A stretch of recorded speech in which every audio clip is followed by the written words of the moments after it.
This is the plaintiff, Christopher Marquez. He says he rented a 2-bedroom condo to the defendant, his one-time friend. And the louse took advantage of him. The defendant hasn't paid the electric bill for 7 months, and he's learned a hard lesson about business and pleasure not mixing, because now he has to sue his friend for the $978.98 he's owed.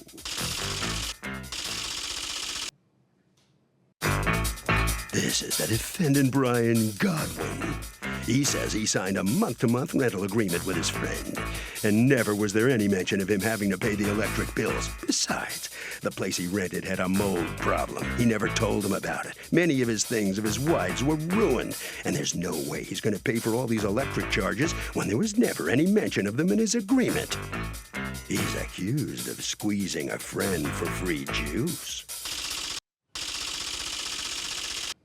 The defendant has filed a countersuit for $1,200 for damage to personal property. All parties, please raise your right hands. Welcome back to the People's Court. Next case on the docket, the plaintiff rented his condo to the defendant, and his good friend stiffed him. But the defendant says the place had mold and his stuff got ruined. It's the case of condomania. Thank you, Douglas. Okay, Christopher Marquez, you are suing your former friend Brian Godwin for $978.98 in electric bills you say he refuses to pay. You have a counterclaim against him for damages to your personal property. Let's discuss what's going on. Yeah, so Brian was a good friend of mine. You know, we hung out outside of work. We worked together, by the way. What kind of business are you guys in? Cell phones. We sell cell phones. So you know, we're pretty close. I mean, hanging out outside, going clubbing, going to concerts together, and he saw that I was trying to rent my condo out. So I was having no luck doing so, and he kind of lowballed me. Said, "Hey, I'll give you $700 if I could stay there." What were you trying to get? I was $800, okay. So $700 is a good price. Maybe it was overpriced if you couldn't get it. Yeah. So I was like, yeah, let's do it. And so we decided to do it. Entered into an agreement. Yeah. Is your agreement in writing? Yeah, it is in writing. It's kind of just. Is it in crayon? What's the matter? It doesn't matter. At least it's in writing. Let me see it. That's good.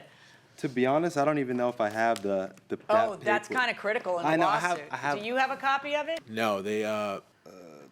Does the agreement say anything about electric bills? Yes or no? It does not. No. And you agree? Yes, I agree. That it says nothing. That's all right. So now explain to me the condo is. You were renting the condo. There's nobody else living there but you.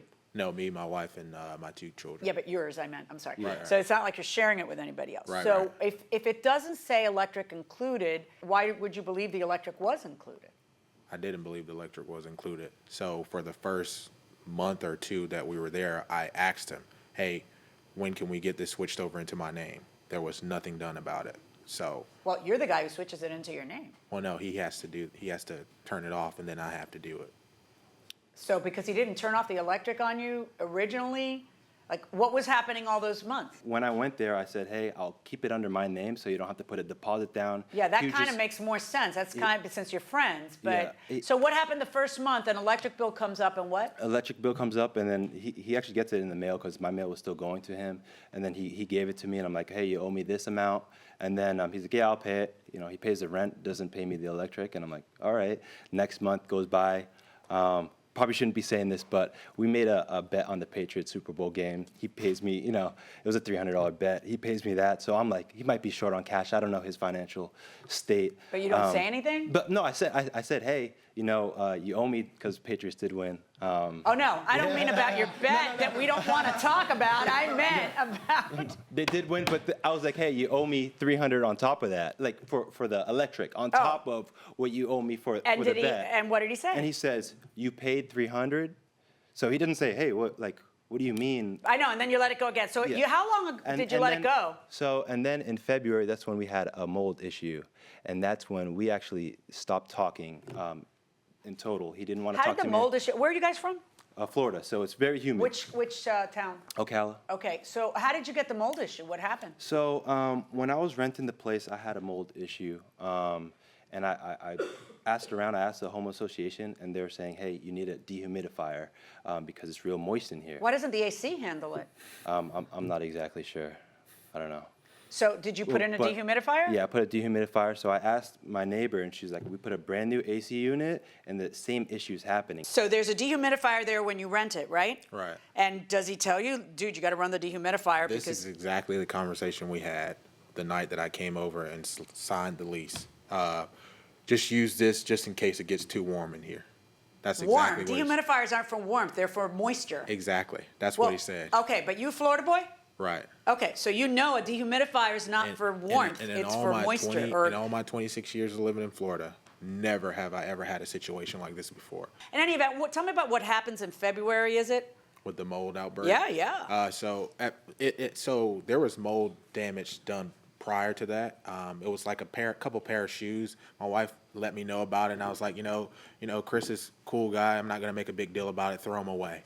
And when we got back from vacation, we were finding mold everywhere. Can I see pictures? Do you have pictures? Yes. Actually, I have the pictures. You Yeah. submitted them. Give me 1 second. Ooh, Yeah, what's that? Luggage? that's luggage. Where was it? It was Where In were a- you storing it? it was in a walk-in closet, pretty big walk-in closet. Ew. Oh my goodness. What is this? A baby carriage? No, that's a high chair that my daughter. Ah, jeez. Right. What'd you do with all the stuff? I threw it away. Is that the wall? That is inside the medicine cabinet in in the bathroom that we had. Get out of here. It was all over the place. That's one of her toys. Did you run out of this place? We eventually left. but, Eventually? How long yeah. did you stay with your 6 baby here? We moved out, I believe it was maybe 2 or 3 months later. How could you, but you weren't worried about living there for 2 or 3 months? Well, we had professionals come in and check it out, and what'd they say? They were saying that nothing was like airborne or anything like that. Yeah, but it is because it's on your children's toys. Do you have the report from the mold people? Yeah, we have. May I have see it?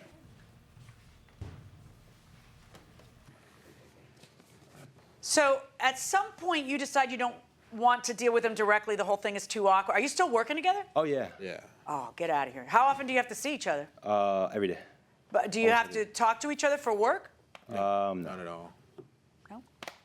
All right. I'm not a mold. I have a question for you. At some point, you get your brother involved. Do you own this Yeah. condo with your brother? Exactly. We're 50-50 on the Okay. condo. So now, when you get your brother involved, your brother's not here to testify, right? No, he Do you didn't have an know. affidavit from him? No. Okay. So what do you say happened when the brother gets involved? His brother told me that he was going to have professionals come over. And so one day he was like, well, I got somebody coming over, some guy who didn't speak English, and Chris showed up. And the guy, I believe Well, he he has the opened- right to show up. He's a landlord. Right, but And if the guy doesn't speak English, that doesn't mean he doesn't know how to fix a mold problem. right, but if I'm being told that English I'm is not not a going to critical component of having the talent to fix a mold. But who was the person who you brought? It was a friend of my dad's. He has a company, an AC company. Okay. And How did they remediate the mold in the end? What'd they do? they did nothing. Oh, you just ended up moving out. Yeah, we just left. How did you remediate the mold in the end? when he moved out, we cleaned the whole entire condo. It was and, it was when, a mess. and when you In- cleaned in it, and what'd you out. do with the cabinet that had mold damage? I didn't clean it. I'm sure it was just wiped. Somebody did something. All right, what did you and the brother agree to? So when we had a conversation, probably the last conversation we had, we were standing outside. He was saying, basically you have X amount of money in damages, and Chris is claiming that you owe him X amount of dollars in electricity. I think you guys should call it even here. And I was like, you know what? I just want to move out and be done with this. Like, I want nothing to do with your brother And or the the brother situation. was fine with that? Yeah, and we shook hands twice, and he walked away, and that was it. Okay, and did you ever get any of that in writing? No, Didn't he send you a letter? no, he didn't send me a letter.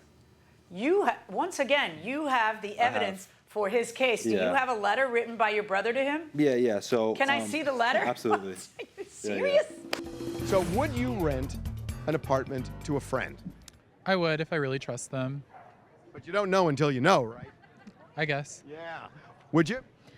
No, I personally think it's a conflict of interest because what if something goes wrong? Do you defriend that person? Well, that's Do you the that sue them? that Or- is the yeah. thing. I'm going to go to you because you look exactly like one of the camera guys that we have on TMZ. His name is Dante. I'd say it depends on the friend. Like I have friends that are kind of sketchy, so I wouldn't rent them a room. What kind of guy are you that you have friends that are kind of sketchy? I'm a sketchy person too. Oh, I get it. Going inside the courtroom. You are claiming $580 for mold damage. We are claiming $1,178 for the electric He bill. says, see you in court. Just a moment. Before moving in, you agreed to pay the electric bills and have failed to do so. We have also had discussions with you stating you would pay the electric as proof if needed. If we go to court, we will seek payment for the $1,178 minus $580 that you're seeking. In this case, you will owe $598, which we are willing to waive if you are out of the condo by the 10th of June. I suggest you move out by the 10th of June, as per your 30-day notice. Did you move out by the 10th of June? No, I didn't. When did you move out? August 5th. Several months later. So this deal is added, so then you didn't strike a deal with him. So how did your claim for $580 in mold damage mushroom into a claim for, get together the electric bills, please, mushroom into a claim for a counterclaim for $1,200? So basically, I sent them that bill when we first found like all of the stuff that you see in pictures. Each and every single day after that, we were finding mold. But did you photograph the items? I saw some photos. Right, those are. That's it? That's all the photos? So Right. when you say each and every day there were more things damaged, show me that you took more pictures of Right. more things damaged each and every day. Right, I understand so that that. I don't think that $580 was in fact what the stuff is worth. Right. Your first call rather than your second call once he sues you. Right. Right. understand that So you completely. should have moved out. If you had moved out June 10th, it would have been a wash. Right. Also, I told him I'll clean all of his shoes for him. I have text message proof. I'll clean them all. I don't want moldy shoes. You wear Yeah. moldy shoes? I don't think- These are a pair that were moldy? Yeah, and they're were perfect. moldy? Yeah, absolutely. Do you have any receipts for the items that were damaged? No, I do not. Okay. Then, why do you feel that I should? Obviously, you're suing for all of the electric bills, so you don't feel anything should be deducted for the damaged goods, and the reason for that would be what? His own fault? Yeah, even after the fact, I mean, he left the place a mess. He left.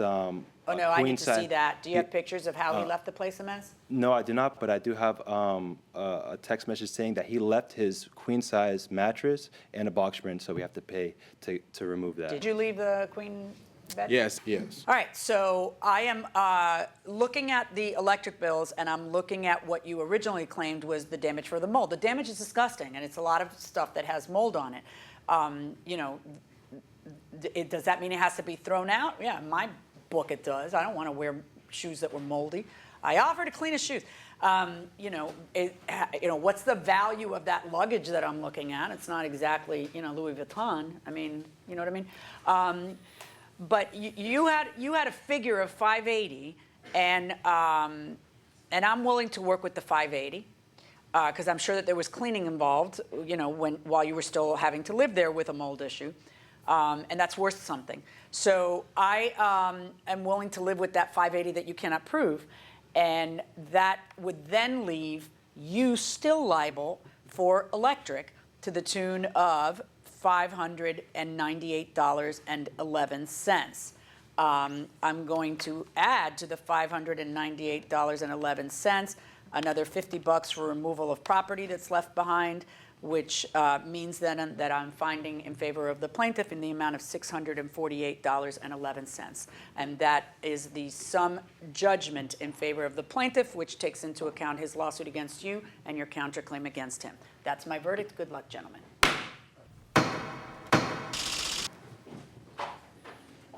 So the plaintiff is going to get $648, not the $978 he was seeking. Mr. Cotton, what happens now?